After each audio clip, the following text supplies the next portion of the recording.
या निवडणुकीमध्ये 100% ईव्हीएमचा घोटाळा झाला याची मला खात्री आहे। कारण गेले 10-15 वर्ष झालं या मतदारसंघामध्ये मी काम करतोय। हजारोच्या संख्येने त्या ठिकाणी जनता माझ्या बरोबर होती। संपूर्ण निवडणुकीमध्ये आपण जर बघितलं तर माझ्या प्रत्येक सभेला हजारोंपेक्षा जास्त गर्दी असायची। माझ्या प्रचारासाठी या मतदारसंघामध्ये किमान 4 ते 5 हजार कार्यकर्ते त्या ठिकाणी रोज दिवस रात्र माझा प्रचार करत होते। घराघरातली सर्व लोक जनता त्या ठिकाणी मला मतदान करण्याचं वचन आश्वासन देत होते। परंतु या ठिकाणी जर मतदान बघितलं, मतदानाच्या दिवशी मी ज्या मतदान केंद्रावर भेटी दिल्या त्या ठिकाणी उत्स्फूर्तपणे लोक सांगायचे की रेल्वे इंजिनलाच आम्ही मतदान करणार आहे। प्रत्येक लोक पुढे येऊन सांगायचे रेल्वे इंजिनला मतदान करणार आहे। आणि जो काल निकाल लागला त्या निकालावर 100% हा निकाल संशयास्पद आहे। कारण ज्या बूथमध्ये आमचे कार्यकर्ते आहेत, ज्या भागात मी राहतो त्या ठिकाणी देखील मतदान झालं नाही।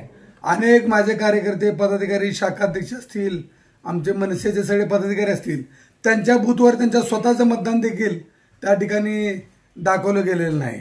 त्यामुळे अनेक लोक या ठिकाणी शपथा खाऊन काल रात्रभर रडून सांगत होते की आम्ही सगळ्यांनी मतदान केलंय। याचा अर्थ 100% या ठिकाणी ईव्हीएमचा घोटाळा झालाय। आणि म्हणून मी काल ताबडतोब पंढरपूर मंगळवेढा विधानसभेचे निवडणूक निर्णय अधिकारी यांच्याकडे माझा तक्रारी अर्ज दिला होता। आणि त्या अर्जामध्ये मी असं नमूद केलं होतं की व्हीव्हीपॅटच्या सर्व स्लिपची मोजणी करण्यात यावी। त्यांची जी काही फी आहे ती फी देखील आम्ही भरण्यास तयार होतो। परंतु त्या ठिकाणी आम्ही अर्ज दिल्यानंतर 5 मिनिटांमध्ये माझा अर्ज फेटाळण्यात आला आणि निवडणूक निर्णय अधिकाऱ्यांनी 5 मिनिटांमध्ये आम्हाला पत्र दिलं की ही तुमची मागणी अमान्य करण्यात येत आहे। जर समजा मी भारतीय लोकशाहीच्या अधिकारानुसार जर मी पत्र दिलं असेल आणि त्या ठिकाणी मी जर मागणी केलेली असेल की व्हीव्हीपॅटच्या स्लिपची मतमोजणी करण्यात यावी तर त्यांनी नकार देण्याचे कारण नाही। परंतु या ठिकाणी सगळंच मॅनेज आहे हे लक्षात आलं। 100% ईव्हीएमचा घोटाळा आहे। कारण हजारो लोकांचा त्या ठिकाणी मला आशीर्वाद होता। हजारो लोक त्या ठिकाणी रोज उघडपणे माझा प्रचार करत होती। हजारो माता भगिनी माझा प्रचार करत होत्या। माझ्या रॅली असतील, सभा असतील, माननीय राजसाहेब ठाकरे यांची सभा असेल, या राजसाहेब ठाकरेंच्या सभेला तर किमान 50,000 लोक उपस्थित होते। मग मला एवढी कमी मतं पडतात कशी प्रश्न आहे।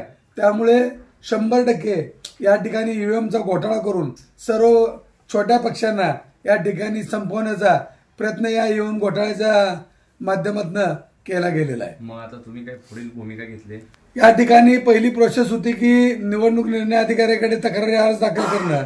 आम्ही निवडणूक निर्णय अधिकाऱ्याकडे तक्रारी अर्ज दाखल केला होता। परंतु आमचा तक्रारी अर्ज दाखल करण्यापूर्वीच निवडणूक निर्णय अधिकाऱ्याचं उत्तर तयार होतं। फक्त तिथं गेलो, अर्ज दिला की त्यांनी लगेच ते प्रिंट काढून आमच्या हातात दिले। याचा अर्थ हे सगळं मॅनेज होतं। म्हणून आता त्यांनी आमची मागणी अमान्य केलेली आहे।